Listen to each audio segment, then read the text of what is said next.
Greeting, fellow warriors in health. If you're from the United States or you identify as a United States person, citizen, resident, whatever you want to identify as these days, happy 4th of July extended weekend. My holiday was actually yesterday because I work a 24/7, 365-day-a-year unit with a local government. So we actually go on the actual holiday, where as if you worked Monday to Friday, today is the observed holiday. But either way, I'm off both because those are my days off. So it's not really any different for me, but I am trying to get this video done. And I'm going to say something I don't usually say. I'm going to say I made a mistake. It wasn't a mistake that would harm you necessarily if you followed it. But if your metabolic health is worse than mine, it could have a bad effect. So how about if you go down below, oh, can you see that? Yeah, down below in the comments, and tell me if you are in the United States, if you're celebrating the 4th of July, what we call Independence Day. I understand that Canada had a holiday called Canada Day a few days ago. So if you're celebrating that, or if you celebrated that, write that in the comments too. How about just tell me where you're from down in the comments while I'm getting ready to tell you what I'm going to talk about today. There's actually 2 parts to this video. I'm going to try to keep it under 20 minutes. So don't disappear, because I got a lot of good information today that's going to kind of set the course for the next 6 months, year, eternity. I don't know. We'll figure that out as we go along. But first of all, I don't say very often that I've made a mistake, because I try not to make any.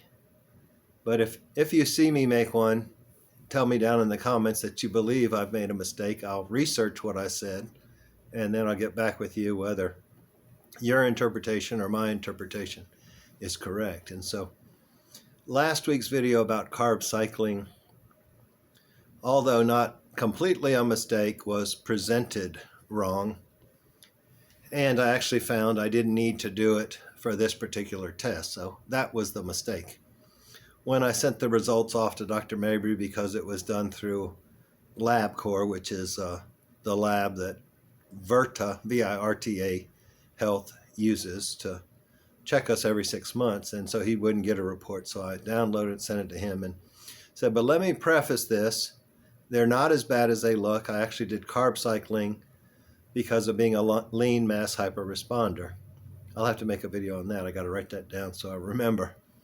But it's basically, the long and the short means that your triglycerides are higher than they should be and your HDL is lower than they should be. And when you go on carnivore, it may even get more exaggerated. But as of the test I took in May, after I got back from my birthday trip, which was, I guess, still kind of carb cycling because I was not 100% on point on my way of eating then, because I was celebrating my birthday, which everybody understands and accepts. But my LDL had gone down then, and my HDL actually went down 1 point also, which I mentioned in other videos. But I wanted to preface Dr. Mabry so he didn't kind of overreact. I wanted to make sure my drink was close by because I can feel my throat getting dry. I'm going to get some right now in my Bless the Blue Cup from Christ Chapel Baptist Church, or Bible Church, I think, these days. Everybody's afraid to use the word Baptist anymore, and that might have good reason.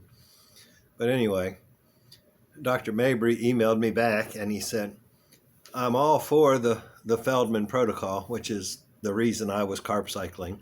David Feldman is a young man who's what's called a citizen scientist or a citizen researcher, which means he doesn't have a medical degree, just like I don't have a medical degree. So disclaimer here, don't take anything I say as medical advice.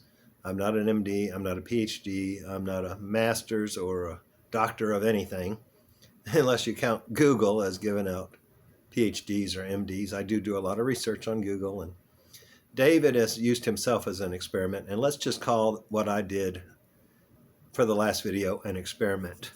That didn't end exactly how I wanted it to. Well, that's not exactly 100% true either. Like I told you, my LDL had gone down after the Branson trip, and I will say it continued to decline with the results from LabCorp. Okay, now were those continual declines because I carb cycled, or were they just because I am adapting? And Sammy, my weekend health coach with Virta, here again, VIRTA, it often will put it as VERTA if you have the closed caption on your mobile phone or whatever. But Sammy is my weekend coach, and she said that, and this I hadn't heard before, so thank you, Sammy, that once you have a rapid weight loss, your body releases a lot of the stored cholesterol, so you can have a spike in your LDL within, say, the first 6 or 8 months, which I'm in, of the program. But then your body will stabilize and things will work out. I guess that's the biggest takeaway. You have to give your body time to heal once you take away the bad inflammatory items, the bad sugar items, the stuff shouldn't be eating on a animal-based or ancestral type of diet, which is what I try to eat. So my HDL did get up into above 40, so that's where it's supposed to be. I want it to continue to go up. I don't know if that had anything to do with carb cycling or not. The only reason I did carb cycling was to get the LDL down, and it continued to decline. Some of the other numbers went exactly opposite of where I would have liked them to go.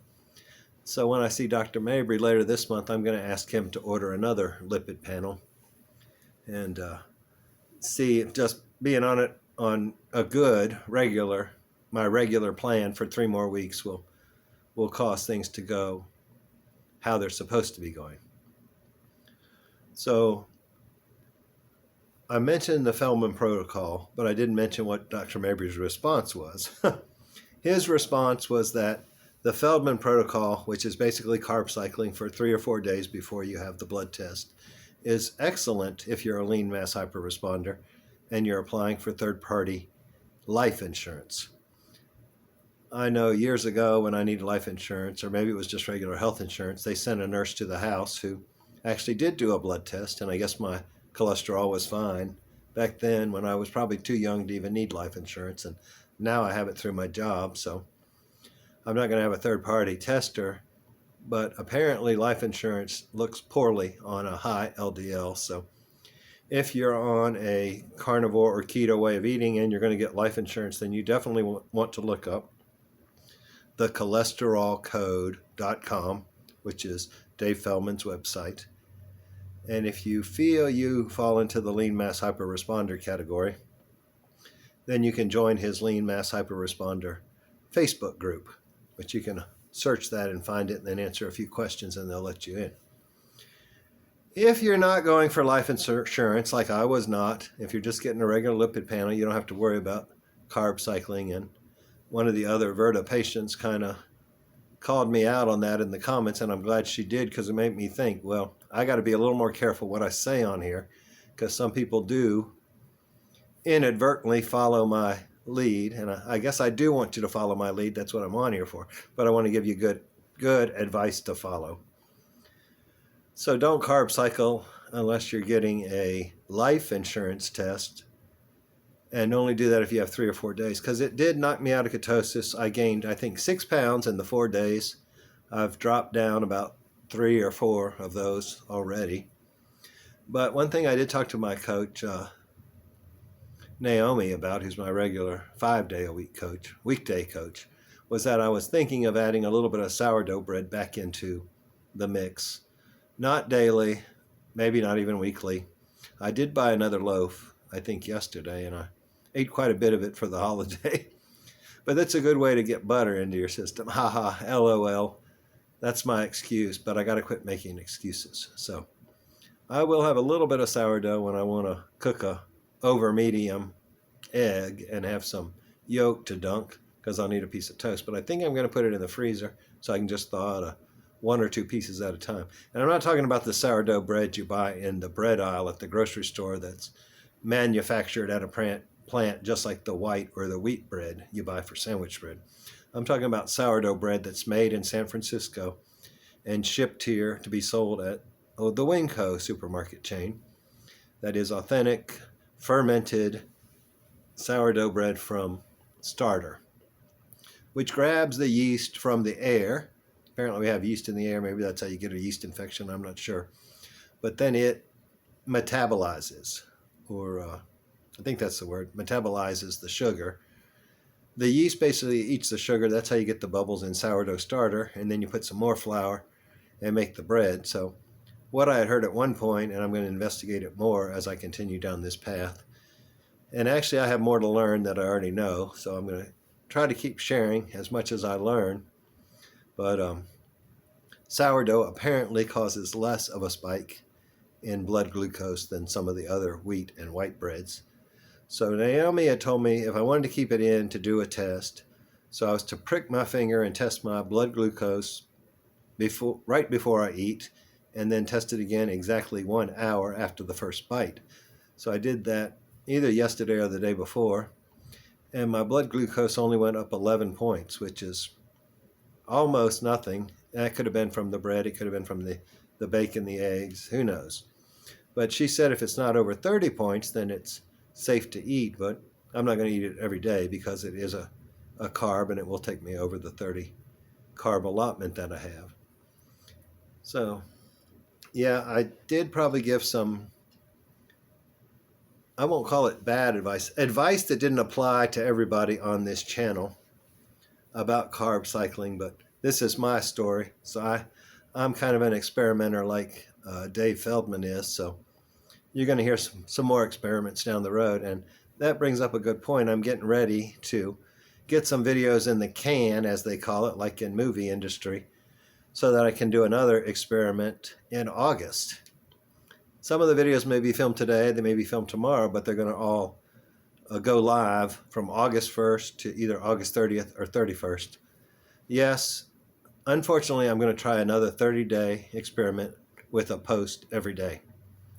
But I'm not going to make the same mistake I made last time. Oh, there's 2 mistakes in one video. Oh, I'm slipping. I guess it's that brain shrinkage I told you about from the MRI. If I didn't tell you about it yet, I did have a doctor's appointment Tuesday where they said a little bit around my stroke scar, the brain had shrunk a little bit. So if I make a few more mistakes, at least I have an excuse these days. But I've watched, apparently there's hundreds of YouTube creators whose all their videos are solely about teaching people like me that are starting out how to get better at YouTube. And like I said in a previous video, like the keto diet or like the carnivore, or let's just call it low carb, healthy fat diet, you can find almost as many variations as you can find people doing it. And that's okay. Do what works for you. You can listen to what works for me. Hopefully maybe 80 to 90% of what I do works for you, but it may only be 50% because you're at a different metabolic health point than I am. I'm for those that are pretty badly damaged metabolically healthy, at least when they start. I'm recovering to a great extent, which my numbers are showing. But back to the video creators and my experiment. You can see how many subscribers I have. I think it's 61. When I started the Video Ranking Academy, it was 48. So I'm sorry, 62, I think, or maybe 63. But anyway, you can see it. I hope it goes up every day. But that's like 15 more than when I started a couple of weeks ago. So that tells me my videos are getting a little bit better, but they're not going to get a whole lot better until I find the time, buy the program, and find the time to learn how to do real editing. I can do minor editing here where like I can cut out a little section maybe if I or ah or duh, but or I can cut off a little at the beginning or a little at the end, but I'm still not even real good at that. So these 30 videos are not going to be top of the line quality. I hope they will be accurate and good information. So in that quality they'll be all right, but they'll still be a talking head like this until I have time, which won't be until August, September, October, to actually learn how to really edit. So I have listened to some of these creators whose whole reason for being on YouTube is to create videos to tell other YouTube creators how to do better. And the point of bringing up, there's so many varieties. Some say that posting daily doesn't increase your long-term effect. Others say it does. But the one I liked the most was the one that said, do it when you're new, because then you'll make mistakes and you can learn from those mistakes before your audience is big. And I guess basically you have less to lose. So I'm asking you to forgive me in advance. If you made it this far, put down in the comments if you'll be okay with me doing a 30-day stint of one video a day. Like I said, they won't all be done the night before. They won't all be done that day. I hope to have at least 15 of them done in July. So that'll give me 2 weeks in August. And they may not even be in order that I film them, but that will give me time to have some downtime in August. I'm notifying you weeks in advance so that if you don't want to watch them all, you don't have to. I'm going to do another video right after this. It's not going on this channel. It's going out to what I call super fans. And those super fans are the people I have in my private CP59 Fit Facebook group. So in order to get into that group, you have to like my Facebook page that's also titled CP59 Fit. And if you're not on Facebook, you can find me on Instagram, also at CP59Fit. So if you haven't gotten the hint yet, CP59Fit is my brand. I've branded that on YouTube, Facebook, and Instagram. But in order to get into this private group, you have to like the CP59Fit Facebook page, and then I will invite you to the private group where I can share even more personal things. It'll probably be a YouTube video, but it'll be unlisted. And I'm thinking I'm going to go pretty transparent about struggles and challenges I had and changes I'm thinking of making in the future.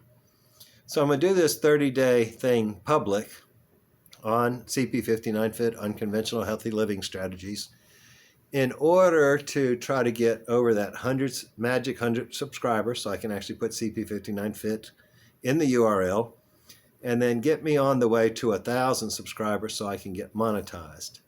Don't forget, if you want to throw a little cash my way, you can actually use the Bass Pro Shop link where I'm an affiliate. I think I actually made some money yesterday. One of my long-term friends who saw it in one of the links bought several shirts and direct messaged me on Facebook. So if I'm doing the math right on what she told me the average cost of the purchases was, I probably made maybe $5. So thank you very much, my good friend. And any of the rest of y'all that want to throw a little support my way can shop on Bass Pro, which I think is also part of Cabela's now. I think they bought out Cabela's. And hopefully they will update the link so I can add Cabela, or you can just go to Bass Pro. They probably have the same stuff as their major competitors. I will also be looking into an Amazon link. And when I get them, they'll be down in the bottom. But word of warning I found is do not save these links and go to them over and over years down the road, because apparently I'll get a link with Amazon when I submit my request and it'll be active and I'll get revenue if you buy anything.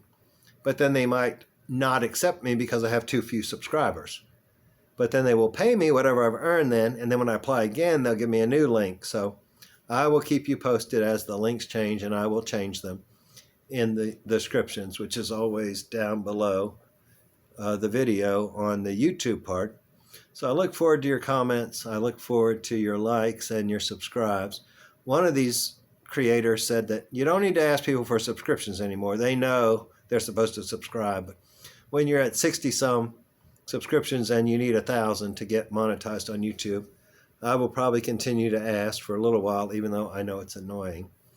But once again, happy 4th of July holiday weekend. Happy Canada Day, if you're still celebrating that, or if you did.